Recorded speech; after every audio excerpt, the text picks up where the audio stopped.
Can the courts order that a defendant be forcibly medicated in order to make him or her competent to stand trial?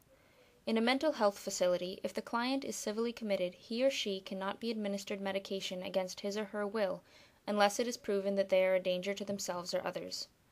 But what of laws stating that a defendant must be competent to stand trial? Does this give the courts right to order that a person be medicated even if they pose no threat to themselves or others? This long-standing debate was explored further in the case of Sell versus the United States. Dr. Charles Thomas Sell was running a dentistry practice in St. Louis, Missouri, when he was arrested in 1997 on charges of Medicaid fraud. He had previously been diagnosed with a delusional disorder, which would now lead him into one of the most important cases in determining the rights of the body and mind.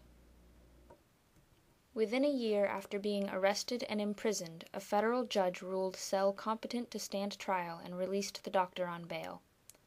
However, while on bail, Dr. Sell's mental status declined, and his bail was repealed in 1998.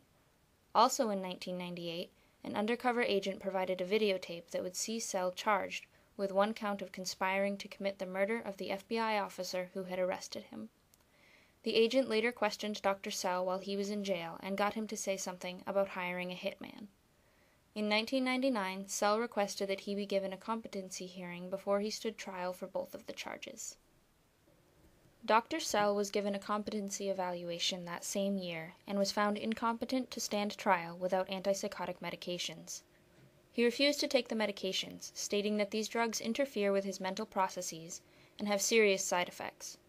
Several other hearings followed in an attempt to determine if it was appropriate to forcibly administer the drugs to Dr. Sell.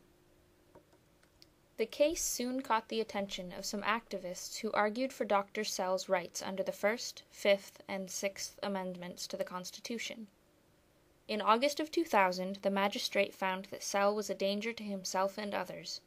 It was decided in this court that Sell should be forcibly medicated in order to reduce his risk to himself and others, and in order to restore his competency. Dr. Sell appealed to the Federal District Court, which did not find Sell dangerous to himself or others, but still found that he should be medicated in order to restore his competency. At this point, Sell's attorney noted that Sell had already been incarcerated for a longer period of time than if he were convicted for the offenses as charged. Dr. Sell's persistence had seen him imprisoned for 48 months. The maximum sentence for fraud was 41 months. Dr. Sell then appealed to the United States Supreme Court, where it was decided that he would not be forcibly administered antipsychotics because he was not a danger to himself or others, and it was determined that he was indeed competent enough to stand trial. As a result of this case, the Supreme Court determined that involuntary medication will be allowed for the purpose of making the defendant competent to stand trial only in rare instances. The court must find that an important government interest is at stake, and that the need to bring this person to trial overrides the individual's constitutional rights. Also, the forced medication cannot significantly interfere with the defense or have unsafe side effects.